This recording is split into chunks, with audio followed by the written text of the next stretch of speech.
Hi hello welcome back to my YouTube channel Jam talkies.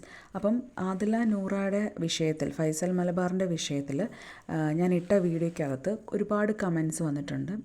അതിൽ മിക്കതും Adila നൂറയ്ക്ക് against ആയിട്ടുള്ള കമൻസാണ് വന്നിരിക്കുന്നത്.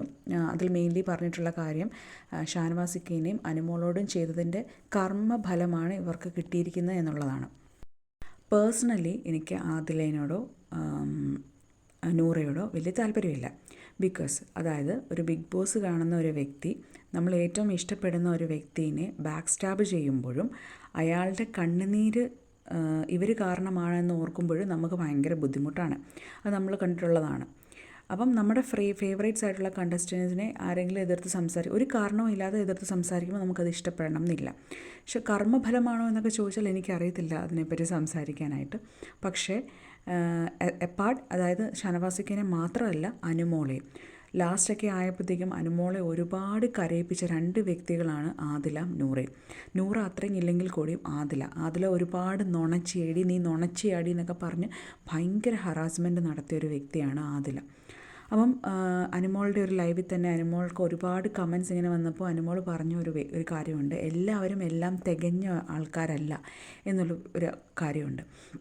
അപ്പോൾ പലരും അനുമോളോട് ചോദിച്ചിട്ടുണ്ട് പാട്ട ഗേൾസിൻ്റെ റീയൂണിയൻ ഉണ്ടാകുമോ എന്നൊക്കെ ചോദിക്കുമ്പോഴത്തേക്കും ഞാൻ നോക്കാം, എനിക്ക് ഭയങ്കര ബുദ്ധിമുട്ടുണ്ടാക്കിയിട്ടുണ്ട് ലാസ്റ്റത്തെ കാര്യങ്ങൾ, അത് ടിഷ്യൂ പേപ്പറിൽ PR നമ്പർ എഴുതി കൊടുത്തു എന്നൊക്കെ പറഞ്ഞ ഒരുപാട് കാര്യങ്ങൾ അവിടെ നടന്നിട്ടുണ്ട്. അപ്പോൾ പലരും പറയുന്നത് ഇത് കർമ്മമാണ്, അതായത് കർമ്മ തിരിച്ചു കുത്തും എന്നുള്ള സംഭവമാണ്. അതിനെപ്പറ്റി ഞാനൊന്നും സംസാരിക്കുന്നില്ല. വ്യക്തിപരമായിട്ട് എനിക്ക് ഇവർ രണ്ടുപേരെയും ഇഷ്ടമല്ല. പക്ഷേ ഒരു പബ്ലിക്കിൻ്റെ മുന്നിൽ വെച്ചിട്ട് ഒരു ഹൗസ് വാമിങ്ങിന് വന്നതിന് ശേഷം അവരെ അപമാനിച്ച് വിട്ടതിൽ എനിക്ക് പേഴ്സണലി വിഷമമുണ്ടെന്ന് മാത്രമേ ഉള്ളൂ. അതല്ലാതെ അവരുടെ സ്വഭാവമൊന്നുമല്ല. ഇങ്ങനൊരു സംഭവം വന്നതിൽ ഒരു അപമാനമുണ്ട്. ബിക്കോസ് വേറെ ഒന്നും കൊണ്ടല്ല, ഓൾറെഡി ലക്ഷ്മി പറഞ്ഞിട്ടുണ്ടായിരുന്നു വീട്ടിൽ കയറ്റാൻ കൊള്ളത്തില്ല, ലക്ഷ്മിയുടെ അമ്മ വന്നപ്പോൾ സിറ്റൗട്ട് ഇരുത്തുന്ന കാര്യമൊക്കെ പറഞ്ഞതാണ്.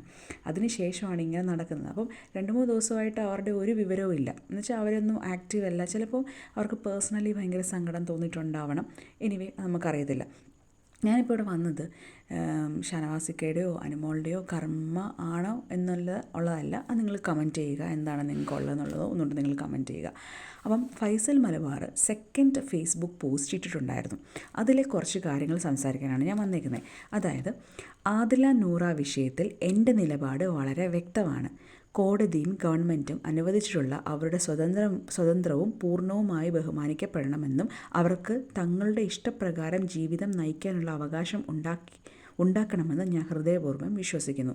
സത്യം പറഞ്ഞാൽ ഈ പുള്ളിക്കാരൻ്റെ ഫേസ്ബുക്ക് പോസ്റ്റ് കണ്ടപ്പോൾ എനിക്ക് മനസ്സിലായത് ആരോ അവരെ ഹറാസ്മെൻറ്റ് ചെയ്യും, ബുള്ളിങ് ചെയ്ത് സോഷ്യൽ മീഡിയ ഇട്ട് അവരെ നാട്ടിച്ചു.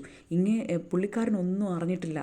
പുള്ളിക്കാരനെ അവരെ സപ്പോർട്ട് ചെയ്ത് സംസാരിക്കാനുള്ളൊരു പോസ്റ്റ് ഇട്ടു എന്നുള്ള രീതിയിലാണ് എനിക്ക് പുള്ളിയുടെ പോസ്റ്റ് കണ്ടപ്പോൾ മനസ്സിലായത്. എനിക്ക് മനസ്സിലായിടത്തോളം പുള്ളിക്കാരന് ആക്ച്വലി ഫേസ്ബുക്കോ ഇൻസ്റ്റയോ ഒന്നും സോഷ്യൽ മീഡിയ ഒന്നും അത്ര ഉപയോഗിക്കുന്നില്ല. അത് ഉള്ള ആൾക്കാരുണ്ട്, അവരൊപ്പിച്ച പണിയാവണമെന്നാണ് എനിക്ക് ഫീൽ ചെയ്തത്. എനിവേ ബാക്കി നോക്കാം. അതിനാൽ തങ്ങളുടെ ഇഷ്ടപ്രകാരം സ്വതന്ത്രമായി ജീവിക്കാനുള്ള അവകാശം നിഷേധിക്കാതെ അവരെ തടസ്സപ്പെടുത്തുകയോ വിമർശിക്കുകയോ അവരുടെ വ്യക്തിപരമായ തീരുമാനങ്ങളെയോ വിമർശിച്ച് ഹറാസ്മെൻറ്റ് നടത്തുകയോ ചെയ്യുന്നത് ശരിയല്ല. ഇതൊന്നും നമ്മളല്ല ചെയ്തത്. ഓൾറെഡി അങ്ങ് ഒരു പോസ്റ്റ് ഇട്ടതിന് ശേഷമാണ് ഇവർക്ക് ഇത്രയും നെഗറ്റീവും കാര്യങ്ങളും വന്നത്. ബിഗ് ബോസിന് ശേഷം ഇവർക്ക് നെഗറ്റീവ് ഉണ്ടായിരുന്നു, പക്ഷെ അതെല്ലാവരും മറന്നു. ബാക്കി എല്ലാവരും പുറത്തിറങ്ങി അങ്ങോട്ടും ഇങ്ങോട്ടുമൊക്കെ കണ്ടു, അതങ്ങ് തീർന്നു, ആ വഴി അങ്ങ് പോയേനെ. പക്ഷേ ഈ പോസ്റ്റ് ഇട്ടതിന് ശേഷവും ഈ ഹൗസ് വാമിങ്ങിന് അവർ വന്നതിന് ശേഷവും ഈ പോസ്റ്റ് ഇട്ടതിന് ശേഷവുമാണ് ഇവർക്ക് ഇത്രയും നെഗറ്റീവ് വരാൻ കാരണം. പിന്നെ ഏതൊരു മതത്തിൽ വിശ്വസിക്കുന്നവരായാലും മനുഷ്യൻ്റെ സ്വാതന്ത്ര്യത്തെയും വ്യക്തി നിയമത്തിൻ്റെയും ബഹുമാനം ഏതൊരു മതപരിധിയിലും അനീതമായ മനുഷ്യ നന്മയാണെന്ന് ഞാൻ വിശ്വസിക്കുന്നു. എൻ്റെ ഹൗസ് വാമിംഗ് ചടങ്ങിൽ ബന്ധപ്പെട്ട് സോഷ്യൽ മീഡിയയിൽ ഉണ്ടായ തെറ്റിദ്ധാരണകളും വിവാദങ്ങളും ഒരിക്കലും എൻ്റെ ഉദ്ദേശത്തിൽ ഉണ്ടായിരുന്നില്ല എന്നാണ് പുള്ളിക്കാരൻ പറയുന്നത്. അതുകൊണ്ട് നെഗറ്റീവ് കമൻറ്റ് ഉയർന്നു വരികയും അവർക്കത് മാനസികമായ ബുദ്ധിമുട്ടുണ്ടാക്കുകയും ഞാൻ മനസ്സിലാക്കുന്നു. അവർക്കെതിരെയുള്ള ഹെയ്റ്റ് ക്യാമ്പയിൻ അവസാനിപ്പിക്കാനും എന്ന് ഞാൻ ആഗ്രഹിക്കുന്നു. അവർ സമാധാനത്തോടെ ആരുടെ ഭീഷണിയുമില്ലാതെ സ്വന്തം ജീവിതം മുന്നോട്ട് കൊണ്ടുപോകാൻ അവസരം ലഭിക്കണം. തെറ്റിദ്ധാരണകൾ ഉണ്ടായിട്ടുണ്ടെങ്കിൽ ഞാൻ ക്ഷമ ചോദിക്കുന്നു എന്നുള്ളതാണ് അങ്ങേര് പോസ്റ്റ് ഇട്ടിരിക്കുന്നത്. അങ്ങേരുടെ പോസ്റ്റ് കണ്ടപ്പോൾ എന്താണ് നിങ്ങൾക്ക് ഫീൽ ചെയ്തതെന്നുള്ളത് നിങ്ങളൊന്ന് കമൻറ്റ് ചെയ്യുക. അങ്ങേരുടെ പോസ്റ്റിൽ ആകപ്പാടുണ്ടായിരുന്നത് അയാൾ പോസിറ്റീവായിട്ട് അതിലെങ്കിൽ നൂറയും കമൻറ്റ് ഇട്ടു എന്നുള്ളതാണ്. പക്ഷേ എവിടെയും അതേ നൂറയ്ക്കൊരു സോറി പറയുന്നൊരു പോസ്റ്റ് എനിക്ക് ഞാൻ കണ്ടില്ല. ലാസ്റ്റത്തെ ക്ഷമ ചോദിക്കുന്നത് ആർക്കെങ്കിലും ബുദ്ധിമുട്ടുണ്ടായിട്ടുണ്ടെങ്കിൽ, തെറ്റിദ്ധാരണകൾ ഉണ്ടായിട്ടുണ്ടെങ്കിൽ ക്ഷമ ചോദിക്കുന്നു എന്നുള്ളതാണ്. എനിവേ അത് ക്ഷമയായിട്ട് നമുക്ക് കരുതാം. അതിന് ശേഷമാണ് ആദില നൂറ ഇൻസ്റ്റഗ്രാമിലൊരു പോസ്റ്റ് ഇട്ടിരിക്കുന്നത്. അതായത് ഇത്രയും ദിവസം ഇതിനുള്ളൊരു റെസ്പോൺസ് ആദില നൂറ സൈഡിൽ നിന്നും ഉണ്ടായിട്ടില്ല. ഈ പോസ്റ്റിന് ശേഷം അവരൊരു പോസ്റ്റ് ഇട്ടിട്ടുണ്ടായിരുന്നു. അത് ആ ഒരു സംസാരത്തിൽ നിന്നും അല്ലെങ്കിൽ ആ പോസ്റ്റിൽ നിന്നും അവർക്ക് വളരെ സങ്കടം തോന്നിയിട്ടുണ്ടായിരുന്നു എന്ന് നമുക്ക് സത്യം പറഞ്ഞാൽ അത് മനസ്സിലാക്കുന്നുണ്ട് അവരുടെ പോസ്റ്റിൽ നിന്നും. നമുക്കറിയാം നമുക്ക് എത്രത്തോളമാണ് ഷാനവാസിക്കാനെ അവർ മെയിൽ ഷോവനിസ്റ്റ് എന്നൊക്കെ വിളിച്ച് എത്രത്തോളം അവർ ബുദ്ധിമുട്ടിച്ചിട്ടുണ്ടെന്ന് നമുക്ക് നന്നായിട്ട് അറിയാം. പക്ഷേ എന്നാലും ഇങ്ങനത്തെ ഒരു സംഭവത്തിൽ, ഇത്രയും വലിയ മഹാന്മാരായിട്ടുള്ളൊരു സംഭവത്തിലേക്ക് വന്നിട്ട് അതിലവർ അവമാനിച്ചു വിട്ടിട്ട് മോശമായി പോയി. അവർ ഇൻസ്റ്റഗ്രാമിൽ എഴുതിയിരിക്കുന്നത് ഇങ്ങനെയാണ്: we were invited to Faisal Malabar house warming and we attended with respect and goodwill, not as influencers, not for payment, not for publicity. We went because an invitation was personally extended to both of us and we believe it came from a place of kindness. അപ്പോൾ അവരിതിലേക്ക് വന്നത് അവർക്ക് രണ്ടു പേർക്കും invitation വന്നിട്ട് തന്നെയാണ് അവർ പോയത്, അല്ലാതെ ക്ഷണിക്കാതെ പോയ അതിഥികളല്ല അവർ. Okay, at the event we were welcomed warmly, our names were called out, photos were taken and we were treated with genuine hospitality. There was never any indication that our presence was an issue or that we were unwanted. അവരുടെ presence ഒരു ഇഷ്യൂവും അവിടെ create ചെയ്തിട്ടുണ്ടായിരുന്നില്ല. അവർക്ക് അങ്ങനെ ഒരു feel ഉണ്ടായിട്ടില്ല. അവരെ welcome ചെയ്ത് വാംലിയാണ്, അവർക്ക് നല്ലൊരു സ്വീകരണം കൊടുത്തു, അവർക്ക് ഫോട്ടോസ് എടുത്തു, അവരുടെ പേര് ആദില നൂറ എന്ന് പറഞ്ഞ പേര് അതൊക്കെ നമ്മൾ കണ്ടാണ് വീഡിയോസിൽ. But the next day, seeing a public statement implying that inviting two girls was a mistake and that accepting us sends a wrong message to society was deeply disappointing. അപ്പോൾ അതൊക്കെ ശേഷം സെക്കൻഡ് ഡേ ആണ്, അത് പോയി കഴിഞ്ഞിട്ടുള്ള second day ആണ് ഇങ്ങനെ ഒരു പോസ്റ്റ് വരുമ്പം അവർക്ക് എന്തായാലും അവർ ഞെട്ടും. എസ്പെഷ്യലി 2 ഗേൾസ്, അവർ ഇൻവേർട്ടഡ് കോമയിൽ 2 ഗേൾസ് ഇട്ടിട്ടുണ്ട്. ഇന്ന് ആദില നൂറ എന്ന് പറഞ്ഞിട്ടില്ല, 2 ഗേൾസ് എന്ന് പറയുമ്പോൾ തന്നെ നമുക്കറിയാം അവർക്ക് അത്രത്തോളം വിഷമമായിട്ടുണ്ടെന്ന് ഈ പോസ്റ്റിലേക്ക് നമുക്ക് മനസ്സിലാവും. അപ്പം ഇത് ഒരു മിസ്റ്റേക്കാണെന്നും അവർക്കത് ഒരു റോങ് മെസ്സേജ് സൊസൈറ്റിക്ക് കൊടുത്തതായിട്ടുമാണെന്നും അവർക്ക് മനസ്സിലായത് എന്നാണ് അവർ പറയുന്നത്. അതായത് അവരെ വിളിച്ചത് അവർക്കൊരു ക്ഷണം കിട്ടിയിട്ടാണ്. അപ്പോൾ അവർക്ക് ഇൻവിറ്റേഷൻ പോയിട്ടുണ്ട്, അത് ബോത്ത് ഓഫ് അസ് ആണ്. അപ്പം 2 പേർക്കും സെപ്പറേറ്റ്ലി ഇൻവിറ്റേഷന് പോയിട്ടുണ്ടെന്നാണ് അവർ പറയുന്നത്. ആൻഡ് അവർക്കുണ്ടായ ഒരു സാഹചര്യം, അവിടെ ഒരു നെഗറ്റീവായിട്ടൊരു ഇഷ്യൂ ഉണ്ടായിട്ടില്ല, അവരുടെ ഇൻഡിക്കേഷൻസും ഹോസ്പിറ്റാലിറ്റീസും ഒക്കെ നല്ലതായിരുന്നു, അവർക്കൊരു ബുദ്ധിമുട്ടും അവിടെ ഉണ്ടായിട്ടില്ല എന്നാണ് അവർ ഈ പോസ്റ്റിൽ പറഞ്ഞിട്ടുള്ളത്. അത് മാത്രമല്ല, അവർ ഈ ഒരു പോസ്റ്റ് കിട്ടാൻ വേണ്ടി അവർ വെയിറ്റ് ചെയ്തിരിക്കുകയായിരുന്നു. അതായത് ഫൈസൽ മലബാർ ഇനി നെക്സ്റ്റിൽ ഒരു പോസ്റ്റ് ഇടും, ആ പോസ്റ്റിന് വേണ്ടിയിട്ട് അവർ വെയിറ്റ് ചെയ്യുമായിരുന്നു എന്ന് എനിക്ക് ഫീൽ ചെയ്ത് അത് കഴിഞ്ഞിട്ടാണ് ഇവർ ഈ പോസ്റ്റ് ഇൻസ്റ്റഗ്രാമിൽ ഇട്ടിരിക്കുന്നത്.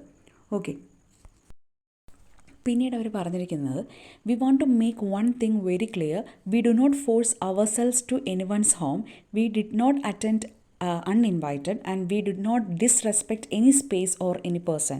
We simply showed up as who we are and 2 human beings living our truth with dignity.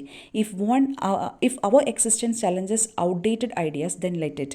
If our presence makes someone uncomfortable, that is their reflection, not ours.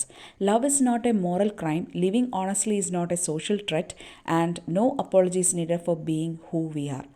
So to everyone who stood with us, showed us love and raised their voice when things were unfair, thank you from the bottom of our heart, and your support gave us strength and your kindness reached us louder than any hate. അപ്പം അവർ 2-3 കാര്യങ്ങൾ ക്ലിയറായിട്ട് അവർ പറയുന്നുണ്ട്.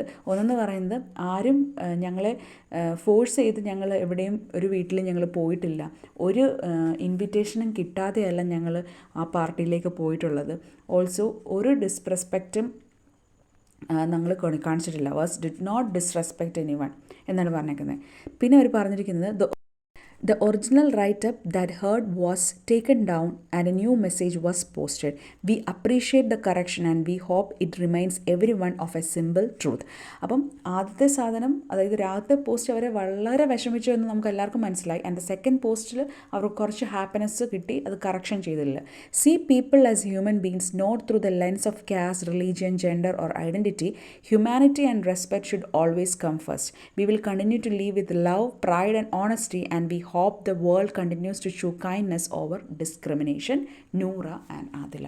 സത്യം പറഞ്ഞാൽ ഇവർ നല്ല രീതിയിൽ big ബോസിൽ ഒരു കുഴപ്പവും കൂടാതെ ഷാനവാസിക്കേനെയോ അനുമോളിനെയോ ബാക്കി എല്ലാ കണ്ടസ്റ്റൻസിൻ്റെയും നല്ല രീതിയിൽ ഇവർ നിന്നിരുന്നെങ്കിൽ ഉറപ്പായിട്ടൊരു ബിഗ് സപ്പോർട്ട് ഇവർക്കുണ്ടായിരുന്നേനെ. നമ്മുടെ കമൻറ്റ് ബോക്സ് പോലും നെഗറ്റീവാണ് ഇവർക്ക്, അല്ലേ? അങ്ങനെ ബിഗ് സപ്പോർട്ട് ഉണ്ടായി. ഇങ്ങനെ ഒരു പ്രശ്നം വന്നിരുന്നെങ്കിൽ എല്ലാവരും അവരുടെ കൂടെ നിന്നേനെ, ഒരു നെഗറ്റീവായിട്ട് ഇവർക്ക് വരത്തില്ലായിരുന്നു. പക്ഷേ ഇതതുപോലല്ല. അവർ കാണിച്ചത് വെച്ചിട്ട് ആർക്കും അവർ കാണിച്ചത് ബിഗ് ബോസിൽ കിടന്ന് കാണിച്ചു കൂട്ടിയത് ആർക്കും തന്നെ ആർക്കും അത് എന്താ പറയുക മറക്കാൻ സാധിച്ചിട്ടില്ല. സോ അതുകൊണ്ടാവണം ഇത്രയും നെഗറ്റീവ് അവർക്ക് സ്പ്രെഡ് ആവാൻ കാരണം. ഈവൻ നമുക്ക് പോലും അതങ്ങോട്ട് ഉൾക്കൊള്ളാൻ സാധിച്ചിട്ടില്ല. ബിക്കോസ് അതിൽ തന്നെ മെയിൽ ഷോവനിസ്റ്റ് എന്ന് വിളിച്ചതും ഷാനവാസിക്ക് കരയാനിടയായ സാഹചര്യങ്ങളും ഒക്കെ നമുക്കും ഇപ്പോഴും നമ്മുടെ മൈൻഡിൽ കിടപ്പുണ്ട്. സോ എനിവേ നല്ല രീതിയിൽ ഇത് അവസാനിച്ച് നമുക്ക് വിശ്വസിക്കുന്നു. എനിവേ